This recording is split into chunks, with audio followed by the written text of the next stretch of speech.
Joan, capítol 20, versets 1 al 9.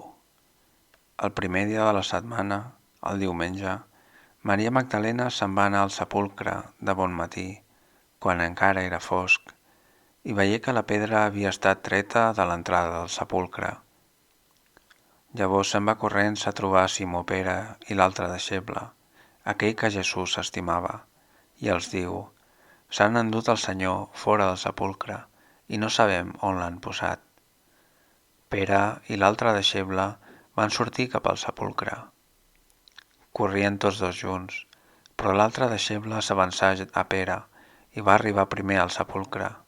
S'ajupí i veié aplanat el llençol de mortellà, però no hi va entrar. Després arribà també Simó Pere, que el seguia, i va entrar al sepulcre. Veié aplanat el llençol de mortellà, però el mocador que li havien posat al cap no estava aplanat com el llençol, sinó que continuava lligat a part. Llavors va entrar també l'altre deixeble, que havia arribat primer al sepulcre. Ho veié i cregué. De fet, encara no havien entès que, segons l'Escriptura, Jesús havia de ressuscitar d'entre els morts.